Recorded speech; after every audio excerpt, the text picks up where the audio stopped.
all your school rugby, all in one place. This is Next Gen 15. Hello, welcome back to the Next Gen 15 podcast with myself, Angus Savage, and Will Roberts alongside me. How are you today, Will?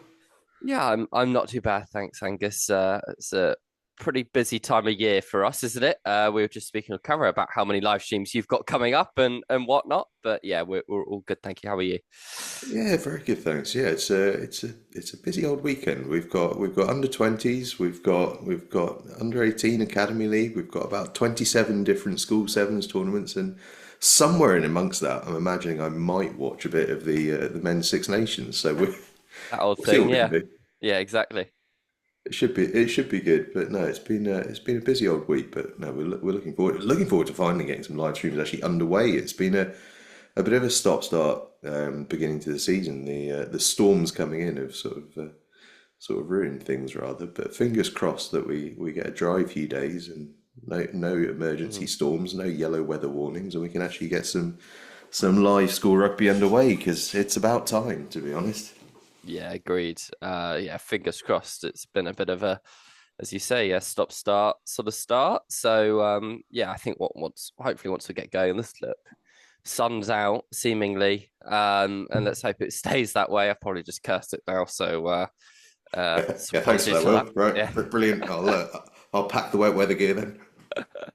See how it goes. My bad.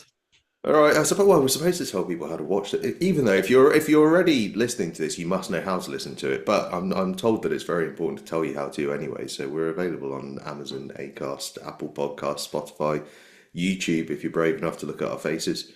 And all sorts of other bits and bobs, and you can get in touch with any thoughts, questions, critiques, whatever it might be, on @NextGen15. That's @NextGenXV, and on the Next Gen 15 Clubhouse. It's been a busy week, as you say, Will. Wilf is on commentary in Bristol next week, this Sunday. He's been on my mind. We've been getting team sheets to him. Will Roberts is here today.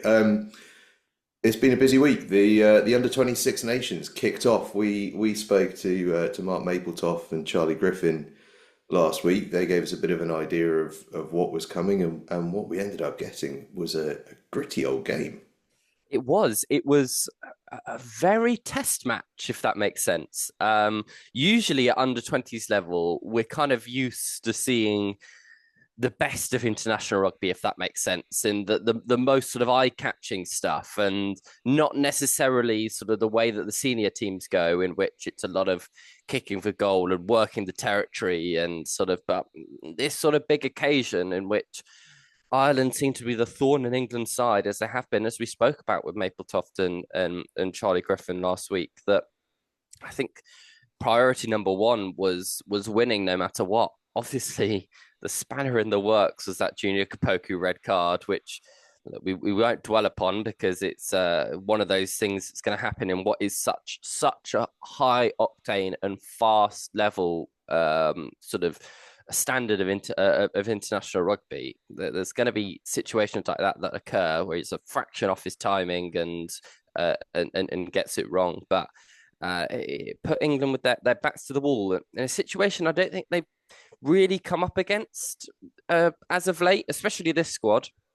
And I'd like to give massive credit to someone like Tom Burrow, because you lose one of your sort of key members, not just in the pack, line outs, scrums, you name it. Sort of like Junior Kapoku would have been a massive loss early on. Your first cap, you're captaining the squad. To sort of, he must have made a fair amount of calls in terms of going for sticks, going for the corner, that sort of situation, that sort of game in which his expertise would have been needed, and he seemed to have nailed it. So yeah, I don't know what you think, but it was as you say, a gritty affair. Yeah, it really was. And I mean, kudos actually to Charlie Griffin as well, because we spoke to him in the build-up. One of the first things he said to us was that he just found out he was the back row cover in the yellow card eventuality, and lo and behold, 10 minutes into the game, England are down to 14, then temporarily down to 13. I'm going, oh no, we've put the curse on Charlie Griffin here. He's going to be spending the entire game in the back row. But fortunately, 20-minute red cards, so he didn't have to wait around for for too long before he could get out into the back line and play pretty well. But yeah, it was an interesting one. I thought this will sound a bit odd. I didn't think England played very well, but I thought they were brilliant. If Yeah. that makes sense. It wasn't a particularly free-flowing game. I don't think they probably executed a lot of the attacking plans that they had, and yet they showed, as you kind of mentioned there, a sort of test match grittiness to get through it. You know, even right down to the very end of the game, Kane James making that cover tackle to stop Ireland getting what would have been a sort of inconsequential score, but it sort of spoke of the attitude that they came in with. So I think from that point of view, very impressive. And I suppose, you know, you beat Ireland by a decent chunk without really showing the best of yourself in an attacking sense. They're probably going to go, well, we'll play better than that against worse teams. So in this tournament, probably looking ahead, feeling pretty internally confident. Although France might be an interesting one because wow. Yeah, I think the timing of that is interesting. But yeah, sticking to this Ireland game, I think that we kind of spoke about that term and phrasing of brotherhood with Mapletoft last week, and the sort of cliche sort of element to it, which it can be perceived to be, and I think it was probably demonstrated as best as it possibly could be on the weekend. And that wasn't necessarily by choice, but there, as you say, like that cover tackle and the defensive nous, like I think it's kind of slipped under the radar that Ireland scored 3 points all game, like and it was an early 3, so for the majority of the match they were kept to nothing, which is so rare, especially at under 20s level. You look at all the other games, like even that France-Wales score, like Wales ran in tries despite getting pumped, basically. So because that's just kind of the way that things go at under 20s level, is that connection and that sort of fierceness and aggression in defence is not necessarily always there. But England showed it, and I would say that is down to the language and connections that they're using sort of in the week to inspire them to sort of, well, I suppose they keep a clean sheet, but that's kind of slightly more the wrong sport, isn't it? No, I think you're right, and I think probably, I mean, I know that Tofty was trying to shy away a little bit from the amount of Premiership experience that these guys have got, and you know, walking through the differences between international, even at age group level, and Premiership rugby. But I think there's also definitely a thing there of the defensive intensity required at that senior level, be it Premiership or Test match, is a step above under 20s what the general level of intensity tends to be over the years there, and having so many guys used to that defensive intensity probably made a massive difference. But yeah, an impressive start without playing brilliantly, which is in many ways ideal, I suppose. I was also, this will sound a bit odd, I was quite impressed with Scotland. Yeah. I expected, I know we were sort of saying it wouldn't maybe there was a chance, but actually I thought, yeah, Italy have been very good the last few years. Obviously got the win. They're looking like a decent side this year, but Scotland a lot more competitive than they maybe have been in years gone by. I mean, you look at the narrowing of that score margin from last year to this year, and that's not too bad. And I also think quite frustratingly, Scotland were a product of their own downfall. Like there were a lot of unforced errors, a lot of things that weren't quite clicking without Italy putting too much pressure on them. And I think they might come away slightly frustrated because a few other things go their way, like the conceding of penalties and sort of, as I say, the unforced errors. And it's a very different game. And it wasn't necessarily that Italy played them off the park, although Italy took their chances well in where Scotland didn't. I think Scotland will be looking inwards for the first time in quite a while, in that they're saying, look, we could have won that game very easily and we didn't. Maybe it does come down to that confidence and sort of that those aspirations, and where they're kind of being put from an external point of view, but they've got to be able to shut that out. It's a new look Scotland side with a lot of names that wanted to prove themselves, and I think they're on the journey to do that, and it'll be very interesting when they come up against the likes of sort of Wales in a couple rounds, and well, who knows by the end of this tournament where Scotland could end up. Yeah, I mean, I think there's definitely the confidence part, isn't it? And also perhaps, just a little bit of probably more clinical cutting edge quality in the Italy backline versus the Scotland backline. But again, that's not, we've spoken about it before, what teams like Italy and Scotland and Wales are looking at. They're not looking to produce, I mean, they'd love to, but they're not looking to produce 15 international players out of their team. They're looking to get 2, 3, 4 guys each year that are potentially of international quality. And so you're expecting that there's going to be pieces within a backline, say, that don't necessarily have the cutting edge that you might want, but as long as you've got some guys, it's all right. And I think both sides looked like there were some guys who can go really, really far in the tournament. One thing that has been amusing me about the Scotland-Italy game, though, is the amount of headlines talking about how proud Gabby Logan is of her Scotland under-20s playing son. And I keep looking at it and go, in fact, she said this herself. Okay, I imagine that Kenny's pretty proud as well, given that he used to play for Scotland. Given that he's the Scottish one. I'd agree, and it's brilliant to see sort of Ruben getting some decent under-20s caps under his belt, and you'd imagine there's many more for him.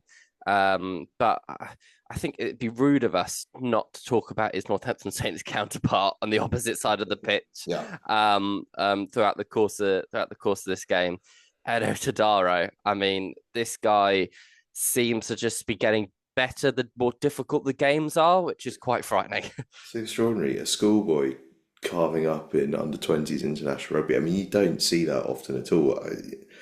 You can pick out a handful of names that have done it, and they tend not to excel at that level. Right. They tend just to be getting their shot, and then over the next couple of years they excel. I can remember Marcus Smith getting a couple of caps as a schoolboy for England under-20s, but he didn't look like the best player on the pitch. No.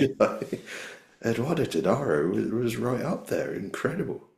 Yeah, and to be playing at 12 as well, and in that midfield, in the sort of heartbeat of the squad, it's a real credit to him. And he got the try, player of the match, and ceilings high for him. And I mean, Northampton Saints were pretty excited to have him on their books, looking into the next couple of years, definitely. Here's one. We've not prepped this at all, but so 2 years' time, let's say, where do you drop Tadaro into that Italian backline? I'd say it has to be 12, really, doesn't it? Because, or in the centres with Menoncello, right? Whichever way you want to sort of move that around. Because I think you got the Garbisi brothers at 9 and 10. I'd love to see more and more of that, because I think that's just quite cool, isn't it? It's just quite cool. I think obviously Capuozzo at 15 very much makes sense. Menoncello at 13. I guess it is maybe potentially if you have Capuozzo on the wing and Tadaro at fullback. But I do love seeing Edo with his hand on the ball. I think that's where he strikes so well, and we don't know how he'll develop over the next couple of years. Obviously, he's under 18, so he's not necessarily that we can project what he'll look like when it gets into a senior setup, but I don't know, maybe 12 or 15. I think it's an exciting time for Italian rugby if they can keep hold of a few of the they can track these players well over the next couple of years. Yeah, it'd be interesting. It'd be very interesting. I also wonder, I mean, this is a whole different tangent, but I wonder if England are just keeping an eye and wondering if they can tempt him across at some point, because as has often been pointed out, 12 is a position that has been severely lacking for quite some time. Yeah, agreed. Anyway, that's a story for another day. France Wales. I mean, it was reminiscent of the senior game, really, wasn't it? It was astonishing from France, really. yeah, they're just sort of throwing the ball around and having good fun as they were in the as they were in the senior game, as you say, but not necessarily with sort of those outstanding individuals that the senior squad have. Obviously, like we look at that game on the Friday night, Dupont was ridiculous and single-handedly took down the Welsh side. But I don't think France necessarily had those heroes individually. I think just as a squad, they seemed to turn up really well. I mean, Robin Takala in the midfield was a particular highlight for me. But yeah, look, it's worrying for Wales. It is really worrying for Wales. They'll be pleased to have got points again, more than their older brothers can talk about. But I think it's tricky to sort of see where they place after what was a pretty sort of disheartening performance. Yeah, I mean, it sort of confounded my expectations a bit in that I was assuming France would win and would win reasonably comfortably, but I thought it would be a closer one than that. I thought what I would be watching was a very good France side and a Wales side where I thought there's a lot of promise there.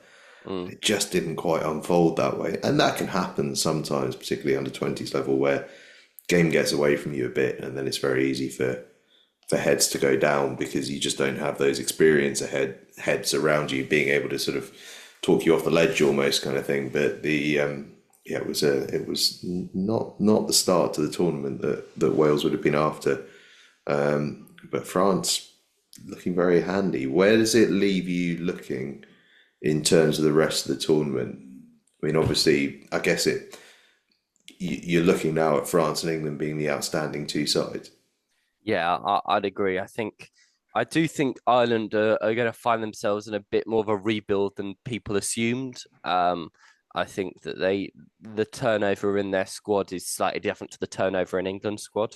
In that, obviously, we spoke previously, and we won't sort of re-go over it. But England, obviously, that there are loads of players without caps, but it's sort of a bit facetious because they're really experienced, whereas Ireland not so much. So I think it's going to definitely come down to next weekend.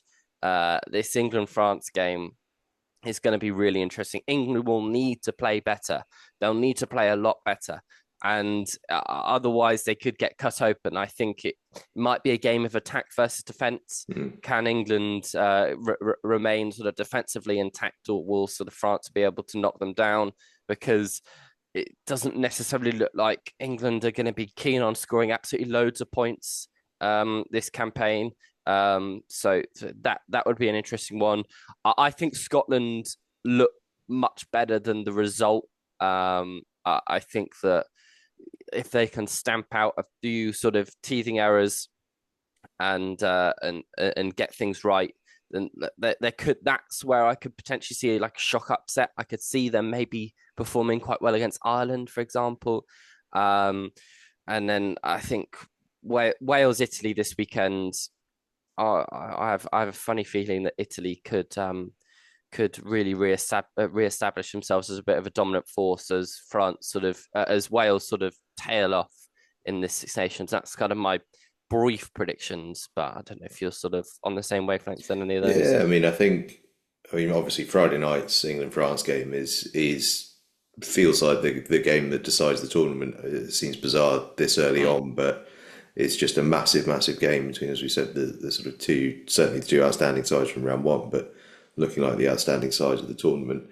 I guess being at home, being at the Rec is going to be big for England on that one. And there's a lot of Bath players in that squad who obviously will feel at home and know how to play the Rec. I mean, we all know that there's that big muddy corner, and perhaps playing that with a bit of intelligence, particularly given the strengths of that England team being in the forward pack, maybe they can do something there. But France probably aren't going to be too afraid of anything really. I think Italy, as you say, again at home, they're going to be full of confidence after an early victory. They're going to be looking at Wales' performance against France and thinking they've got a good chance. I guess from a Welsh point of view, nothing to lose now. Just go for it. And you know, historically, when Wales go for it, they tend to be pretty good. But yeah, it would be a surprise at this point to see Italy drop one there. Do you think if Wales were able to look, we don't know where Morgan Morse is kind of in this complete limbo with under 20s. Tom Bowen as well, obviously just on the bench in this in that previous game against France. Do you think this could be a time for individuals for Wales? And if you had Bosch off on one wing, Bowen on the other, seems like a really good combination. They know each other inside out. Exactly. So obviously, I think Morgan Morse, look, we don't know where he's going to end up, whether he's senior squad sort of ready or because he seems to be very much on the fringes there, or whether he can just come down and do a job. Do you think maybe those two individuals getting more regular starting 15 time could potentially turn the tide? I'm sort of clutching at straws maybe a little bit. Well, I think if you look at someone like Bowen in particular, where if we're saying that Wales might just go for it, sort of unleashed by almost knowing they're not going to get the parity in terms of power and strength, then Bowen is one of the great broken field kind of a guys of his age. So why not unleash him? Why not say, look, just I would almost stick him at fullback and say run free in the backfield, just get yourself under as much ball as possible.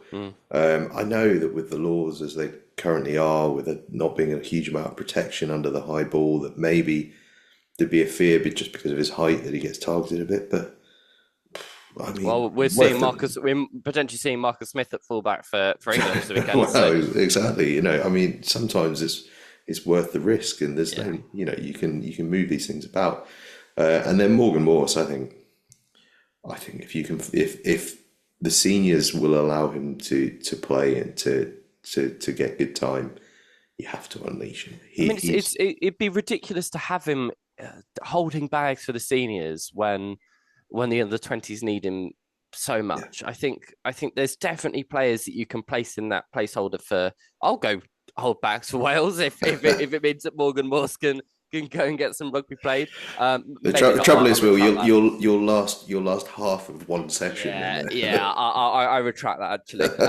Gatlin, I'll just decline that call. But yeah, I think it's wasteful really to have him on the fringes of the Wales squad if he's eligible still for only this Six Nations. Well, look what England have done with Henry Pollock. Yeah. Called him into the squad. They know he's available. He knows all the systems, all the rest of it, but he's available to play for the 20s. Yeah, I'm not really sure why Wales wouldn't follow a similar pattern. Yeah, by all means, get him into the senior squad, but release him to play. As long as he's learned the systems and learned the calls and all the rest of it. Does he need to be there Monday to Friday? I mean, not really. If you're sort of thinking about the long term of Wales, it's probably the best thing for Morgan Morse is to be in and amongst the seniors. But he doesn't need to be there in fact, he can be there on match day because he's playing under 20s on the Friday night. So go play, get 80 minutes under your belt, and then go and be absorbed in match day with the seniors. But I don't know. I'm sure there's a lot more complexity to it than I know, but we'll see. And then the only Saturday game, Scotland against Ireland. Yeah, I think I tend to agree. I think Ireland are the favourites for that game, but I think Scotland will feel they've got an opportunity to spring a bit of a surprise there. Particularly if they can sort of have parity or get in front in that sort of first 20-25 minutes. Suddenly, that confidence we spoke about starts to change. I think the mentality shift would be very interesting because opening game's always a bit of up in the air, and but I think for Scotland they would have been talking about how it was crucial and vital for them to win that game, and that they need to win that game, and then it's a winnable game, and then that's when those unforced errors can start to creep in, because if the first 10 minutes don't go great, then you start compounding errors, etc., and the game gets away with you. This game they can go into and go, look, no one is expecting us to pull this off here. We've got no pressure on us. We can go out and play the rugby we want to play. And if we cause an upset, then absolutely that's amazing and can really sort of set the trajectory for the remainder of their campaign. So I think considering that unforced errors and sort of discipline was the issue for Scotland, and discipline in a way that they were almost trying too hard. They were sort of trying to get over the ball, trying to get and being pinged for non-releasing, trying to go offside a lot. Like they were really pushing for it.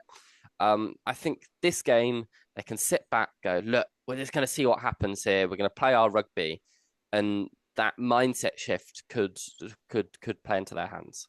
Yeah, I think so. I mean, the bit they've probably got to be aware of is this is, and they will be, I'm sure, is that this is probably going to be a level up in terms of Yeah. intensity and detail.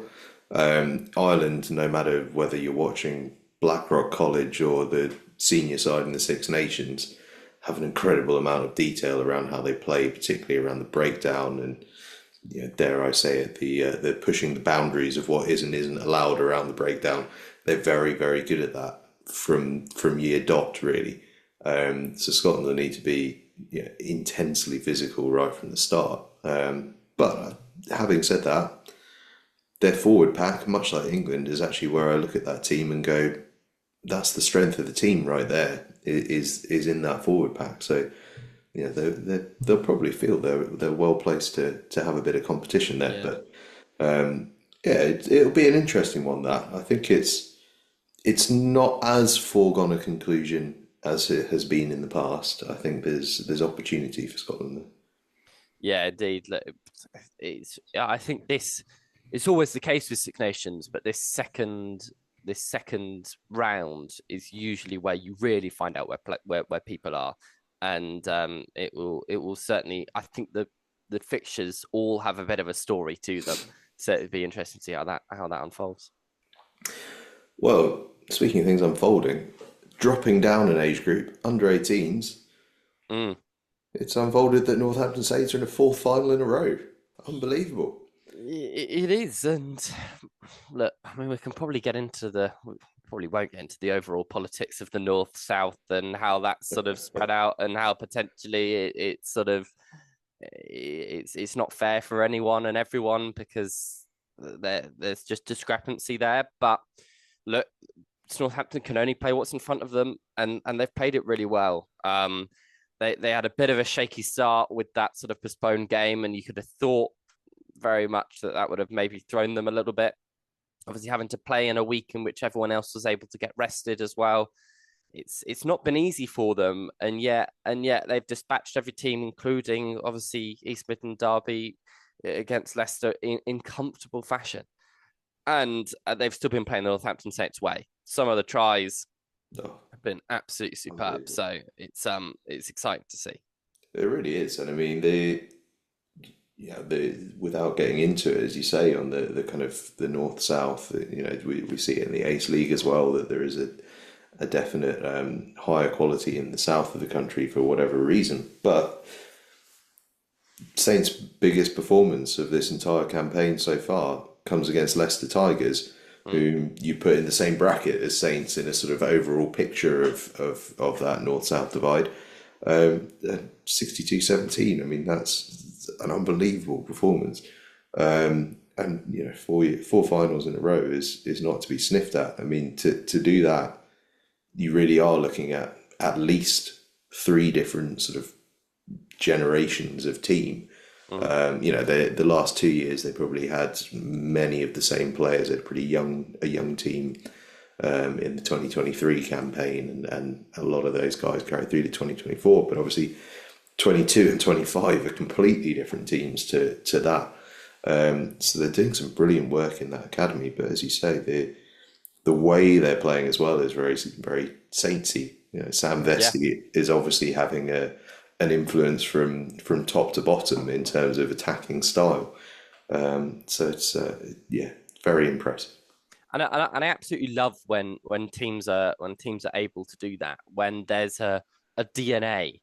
And I think it wasn't necessarily in place over the last couple of years, maybe sort of 5-10 years ago, but over the last couple of years, it's really come to fruition that I think we quote Pat Lamb on this all the time, but being able to have a team, have a club that all play the same way is so vital, so that when you do have these incredible academy players coming through, and they spend their first couple of weeks in the senior academy, they're fully understanding of what's sort of required of them to make themselves a good player at that particular club, because all of these Premiership clubs, despite sort of being in the same league and playing each other week in, week out, have all got very different ways of playing.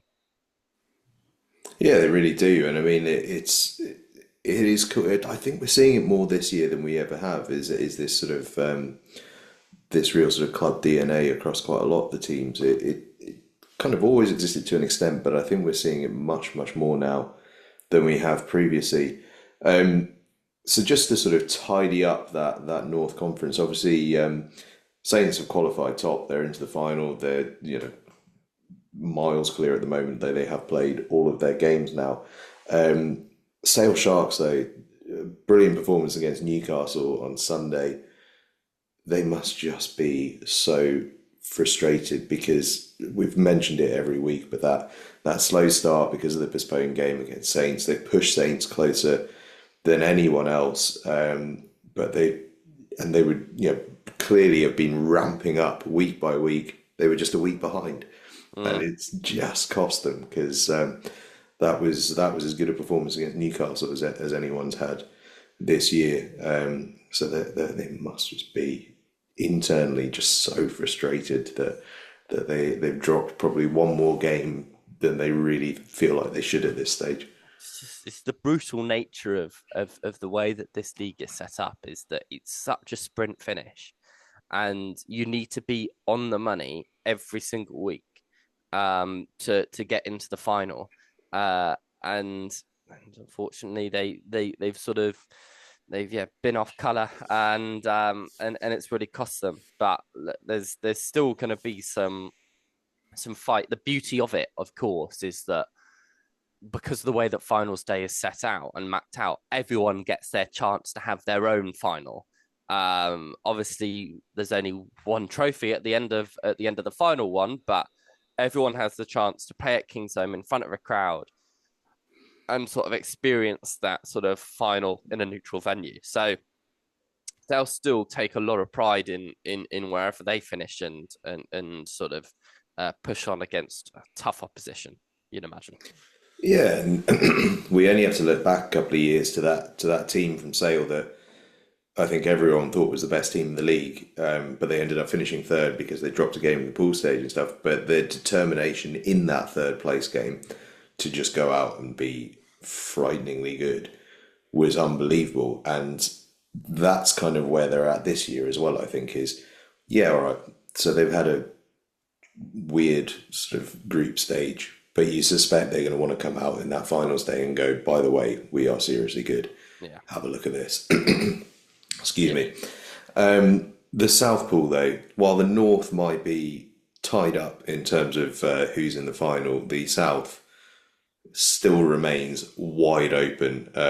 Obviously, Quins sort of started the whole thing going with that victory against Bath in round 3. They now sit top on 19 points, but behind them, because of a Bath victory against Saracens, Bath and Saracens both level on 15 points, with Saracens playing Quins in the final game of the pool. And probably the most important bit in amongst all of that is that because Quins failed to get a bonus point in one of their games, they need 2 match day points to finish top of the pool, whereas they would have only needed the 1 previously. So it goes from being, well, actually, as long as you don't lose too badly against Saracens, you're in the final anyway. Suddenly now it's like, kind of need to win that game. Yeah. Makes it unbelievably interesting. It does. The sort of fixture mapping of this Southern Conference has basically meant that all these 3 teams, which we assumed would be there or thereabouts, maybe not Harlequins to be in that sort of favoured position. We didn't necessarily expect that. Maybe thought that Bath would be in that come the final round, which would have made for a very, very different outcome, obviously, because Bath playing Gloucester, you sort of assume that they might be able to get a win there. But it's meant that it's not really in anyone's hands. It's going to come down to that Quins Sarries game, which is at Saracens, on a pitch in which they obviously played really, really well against Exeter a couple of weeks ago. They'll be really, really fired up for it. Harlequins are as close to a final as they have been in some time, with a team that I don't think many were expecting to be in this sort of position. So there'll be some real fight there. And Bath started the year so well, and it felt like a sort of a done matter after nilling Exeter in Exeter. In that opening round, we were like, okay, here we go, Bath again, Bath in the final. That's what we expect. But no, they've been tested and pushed back. So that it's been absolutely brilliant to watch this sort of southern sort of standings unfold, and the fact that we're going to have one of these top quality teams playing in a 5th, 6th playoff feels sort of quite strange. But it's just going to be the way that the cookie crumbles. Yeah, I mean, I feel for whichever side from the Northern Conference ends up playing the team that finishes an aggrieved third place Southern bracket team. Yeah, that could be some game. So how do you see it unfolding? I'll sort of tell you my sort of crystal balling of this. Please, because I haven't got a clue.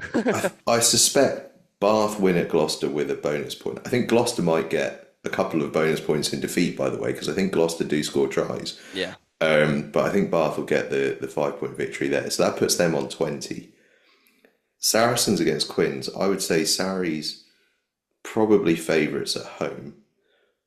Do I back them to get a bonus point? Probably not. So that leaves Saracens on 19. So then the question is, do Quins get a losing bonus point? Yeah, all right. So then Quins and Bath level. Do I think Quins get 2 losing bonus points because they score 4 tries? No. If Saracens don't score 4, Quins don't score 4. So then you've got Saracens on 19, Harlequins and Bath on 20, and I think points difference therefore puts that with Bath in the final, Quins in the 3rd place game, Sarries in the 5th place game, which would be extraordinary. But I kind of look at the breakdown and go, that doesn't feel unlikely as an outcome. It's kind of a roundabout way of getting to what we kind of assumed would happen after the first round, but not in the way that we expected it to happen. Look, I think it is going to come down to Gloucester. I think it's going to come down to how hard Gloucester can work. And look, Bath didn't have it easy against Harlequins in a game in which they probably went into thinking, okay, we can potentially tick another box here. And they were stumped. So we've seen that this Bath team aren't invincible. Obviously, they provided a sort of a bit of a clinic sort of last weekend against Saracens. But look, it's going to be. I'd love to see Gloucester just sort of be the ones to go, actually, we're going to have our say in this final 3, because it'd be brilliant to see them sort of stake a claim late on and finish as high as they can. But yeah, look, it's going to be really interesting. I think I do agree that I think Saracens will beat Quins because it's at Saracens, and just the way that kind of has ramped itself up. I think they're going to be really, really hot for that. But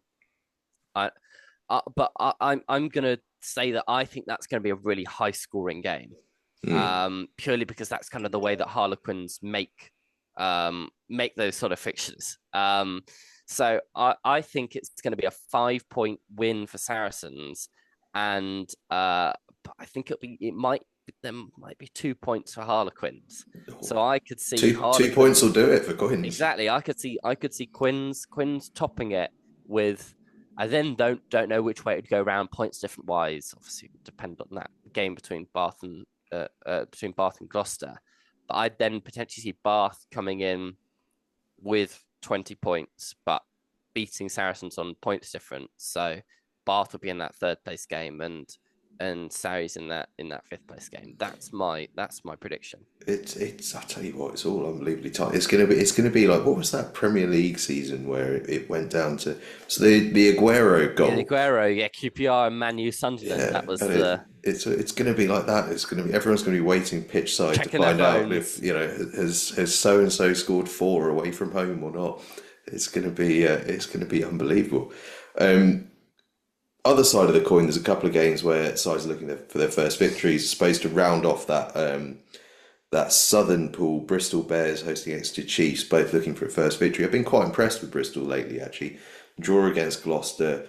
Ran Quinn's unbelievably close. I mean, we're talking about two points in defeat. Bristol tying that up nicely with a 31 points in defeat to Quinn's. They might not be winning games, but they're playing exciting stuff and scoring points. They are, and as I say, I'd love to see teams finish on a high, and that could happen in this game. And yeah, I can't wrap my head over the mathematics and how things can potentially work. And as I wasn't great at maths, so I don't know where that will sort of people will end up finishing and whatnot. But I think towards the bottom of these pools, on sort of both sides of the draw, it looks like this southern bracket is a lot stronger than the northern bracket. So maybe sort of you want these sort of better teams to finish towards the top, so we can have some decent games in the final stage, so that we don't have sort of a southern team whitewash, which wouldn't be sort of fun for those neutrals. Yeah, exactly. We want to see the North performing. Looking at the North, obviously every fixture, by the way, in the final round of the Premiership Rugby Under-18 Academy League is on this Saturday. Northern Pool at the sort of top end, essentially fighting for second place, probably Leicester Tigers against Sale. At the moment, I think, just based on the way that Sale their form has accelerated as they've got into the groove, kind of fancy them, although Tigers will be bang up for it after a tough weekend last weekend. Yeah, I'd agree. I think sort of Tigers had peaked at kind of the wrong sort of times, and obviously will be hurting off that previous performance. And Sale, as we said, it's a kind of what could have been season for Sale, and I think that they could pit Tigers to that sort of third place game, and then I think it will be Saints. Is that confirmed that it will be Saints, Tigers, and Sale in that top 3 of that northern bracket, or is there room to manoeuvre for Newcastle? It will be Saints and one of Tigers, and then if Yorkshire beat Newcastle, I think Yorkshire will end up in second or third, depending on who does what. Wow. Only because obviously Yorkshire. So what? As it stands, Tigers on 9 points, Sale on 7, Yorkshire on 6. But obviously, one of Leicester and Sale is going to get points, and one of them is going to drop points unless they draw. Even with a 5-2, you're sort of you'd imagine. Yeah, Gloucester. Yeah. So if Yorkshire beat Newcastle, they should be in the top 3. But Newcastle at home, looking for a first victory of the campaign. This is probably the game that right at the start of the campaign they target as, we want to get, if we're looking for a win, we want to get a win here. So that they'll be bang up for that. But as will Yorkshire, who've had a week off and seen all the stories break around them, and they'll be going, this is our chance. And of course, the big thing for Yorkshire is this is the penultimate chance for all of their players to put themselves in the shop window. Yeah, agreed. And I think that's what adds that little bit of extra edge to Yorkshire, and to finish in a top 3 position in that pool against sort of established Premiership academies that I think if they end up higher than Sale, if they end up higher than Leicester, then what a sort of achievement that could potentially be.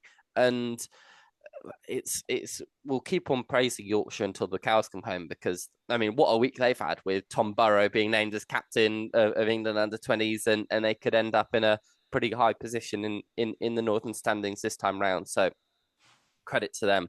Always got a soft spot for them and the way that they perform. So it'll be exciting to see how they end up.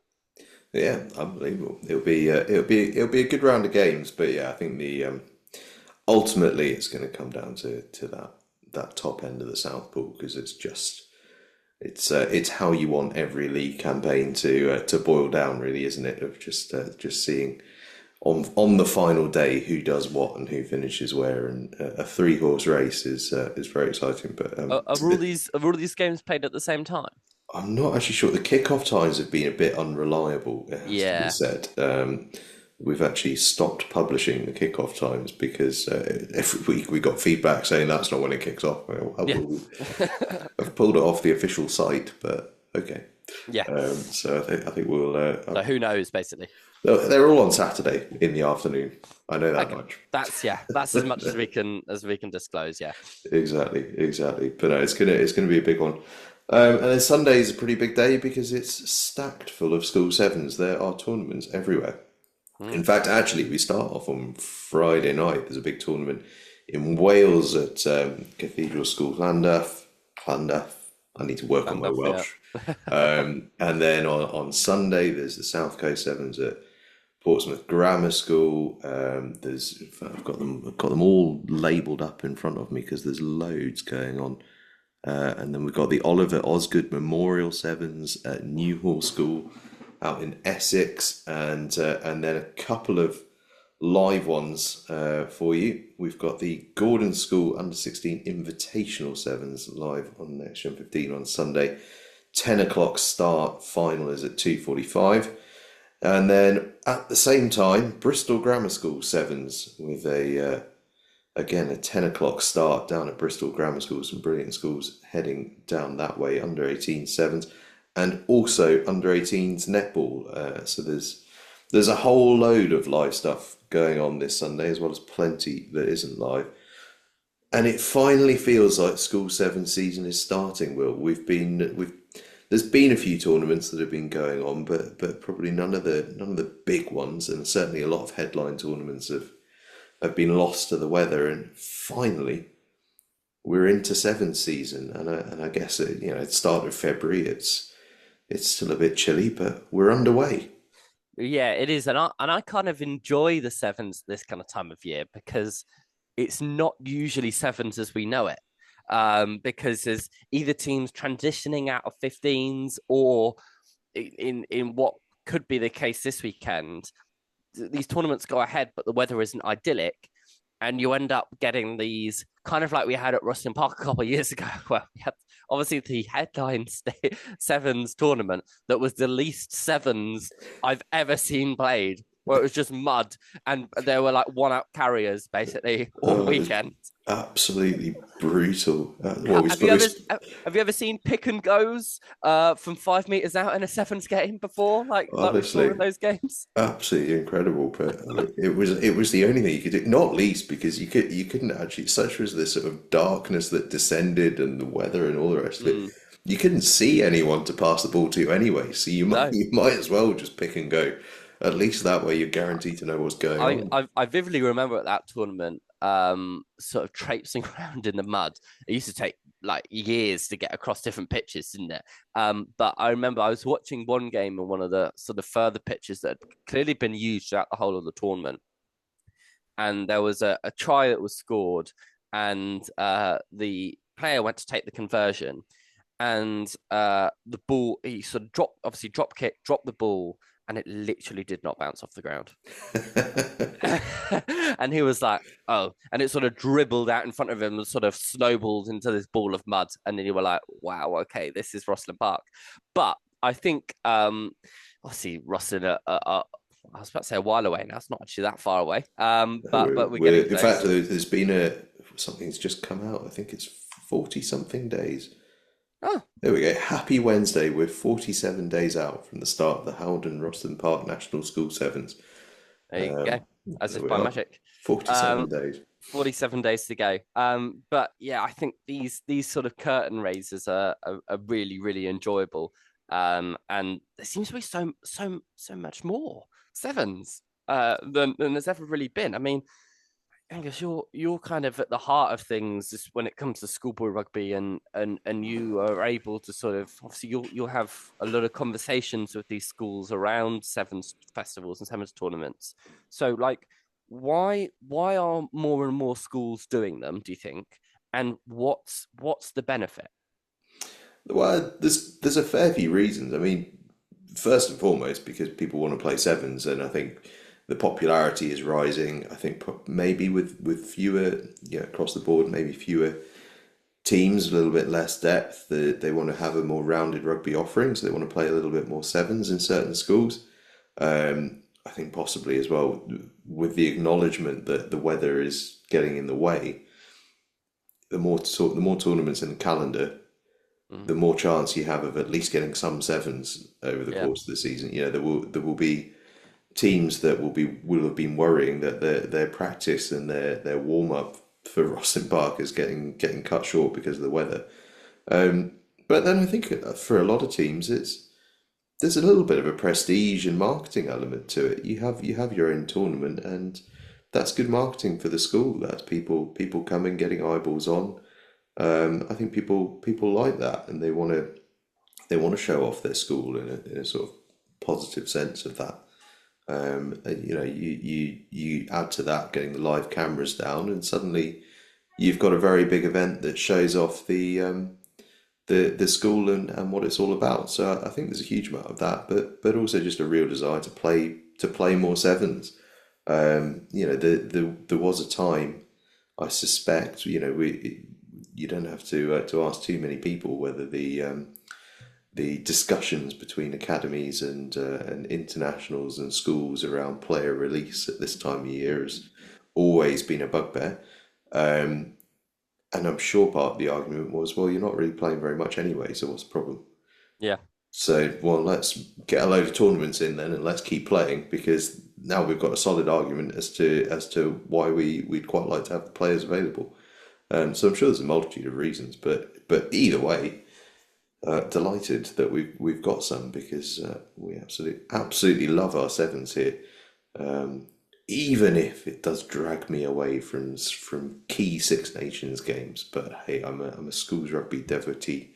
But no, it's gonna be interesting. I mean, it's interesting that you say that you like this window of sevens right now.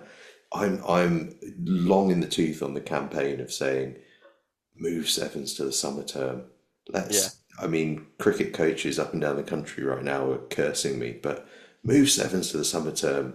That's when sevens should be. It should be on nice dry tracks, played in, comfortable conditions. You should be able to be on the sidelines with your sunglasses on.